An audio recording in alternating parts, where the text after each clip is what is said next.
نماز میں اگر صفیں لگی ہوئی ہیں تو جو پہلی صف میں ہے اس کو زیادہ ثواب ہے، دوسری صف میں ہے اس سے کم ہے، تیسری میں اس سے کم ہے۔ تو اسی طریقے سے ایک درجے ہوتے ہیں۔ ایسا نہیں ہے کہ اگر دوسری یا تیسرے دن کسی نے قربانی کرا لی تو اس کو ثواب بالکل ملے گا ہی نہیں، یا تھوڑا بہت ملے گا لیکن ایک درجے کے مطابق ملے گا۔ پہلے دن قربانی کرائیں گے تو زیادہ ثواب ملے گا۔ شہر میں اور گاؤں میں کب قربانی کی جائے؟ نماز سے پہلے کی جائے یا نماز سے بعد کی جائے؟ تو دیکھیں، اگر کوئی شہر میں رہتا ہے تو شہر والوں کو چاہیے کہ شہر میں جب تک نماز عید نہیں ہوتی ہے تب تک وہ قربانی نہیں کرا سکتے۔ شہر میں نماز عید سے پہلے قربانی نہیں ہو سکتی ہے۔ اب اگر کسی نے نماز عید سے پہلے قربانی کر دی تو قربانی تو ہو جائے گی مگر مکروہ ہوگی۔ اب دیہات والے جو ہیں وہ نماز عید سے پہلے کروا سکتے ہیں، یوں کیونکہ دیہات میں نماز عید نہیں ہے۔ دیہات میں نماز عید نہیں ہے، اس لیے وہ طلوع آفتاب کے بعد قربانی کروا سکتے ہیں۔ اچھا، اب شہر کی بات یہ ہے کہ اگر شہر میں جس محلے میں ہم رہتے ہیں اس میں اگر عید کی نماز نہیں ہوئی اور دوسرے محلے میں عید کی نماز ہو گئی تو کیا قربانی اگر کسی نے کر لی تو صحیح رہے گی یا نہیں؟ یعنی ہوگی یا نہیں؟ یہ کوئی شرط نہیں ہے کہ اگر عیدگاہ میں نماز ہوگی اس کے بعد ہی قربانی ہوگی، ایسا نہیں ہے۔ اگر کسی بھی مسجد میں، شہر کی کسی بھی مسجد میں اگر نماز ہو گئی اور عیدگاہ میں ابھی نماز نہیں ہوئی تب بھی قربانی کرنا جائز ہے، قربانی کر سکتے ہیں۔ ہم جس محلے میں رہتے ہیں ہمارے محلے میں اگر عید کی نماز نہیں ہوئی، دوسرے محلے میں عید کی نماز ہو گئی تو قربانی کے لیے کافی ہے، تو قربانی آپ کر سکتے ہیں۔ لیکن بہتر یہی ہے کہ اپنی مسجد میں عید کی نماز ادا کر کے اور پھر اپنے اپنے گھروں کی طرف نکلیں اور قربانی کریں اللہ کی راہ میں زیادہ سے زیادہ۔ اچھا، عید کی نماز کا ٹائم مقرر تھا، امام صاحب نے نماز پڑھائی، نماز ہو گئی، مکمل ہو گئی، نماز ہو گئی، ادھر کسی نے قربانی کر دی، قربانی ہو گئی، ادھر نماز بھی مکمل ہو گئی تھی، نماز کے بعد ہی انہوں نے قربانی کی۔ لیکن اب معلوم چلا کہ امام صاحب نے جو نماز پڑھائی تھی تو ان کا تو وضو تھا ہی نہیں، وضو ان کا ٹوٹ چکا تھا، تو بغیر وضو کی حالت میں انہوں نے نماز پڑھائی تھی۔ اب کیا مسئلہ رہے گا؟ تو مسئلہ یہ رہے گا کہ امام صاحب نماز کی اعادہ کریں گے، یعنی دوبارہ نماز پڑھائیں گے۔ اب قربانی کا اعادہ کرنا ضروری نہیں، وہ قربانی ہو جائے گی۔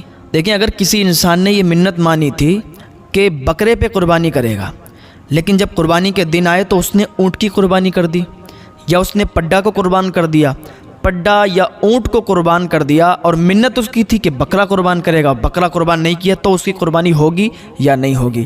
تو دیکھیں، اس کی قربانی ہو جائے گی۔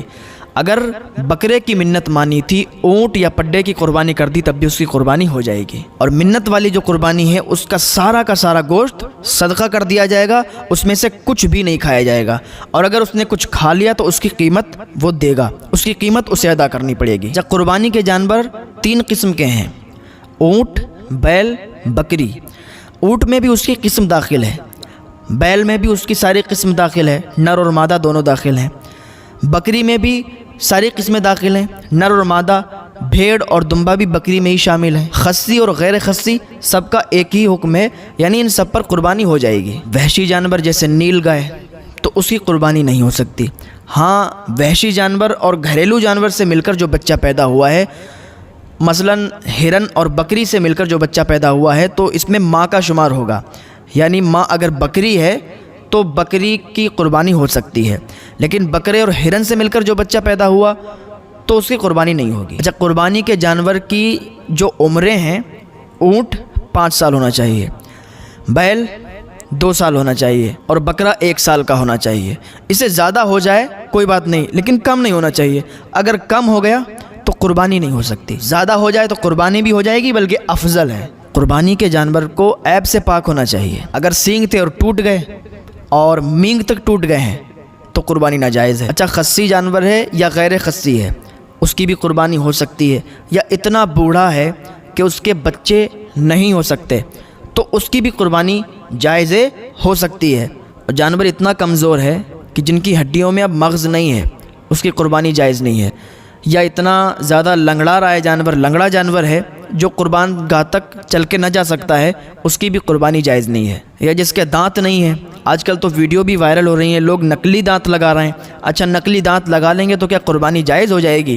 بلکہ جو بیچ رہے ہیں اس طریقے سے نقلی دانت لگا کے تو وہ عذاب کے مستحق ہیں اور عذاب انہیں ملے گا، تو ایسا نہ کریں۔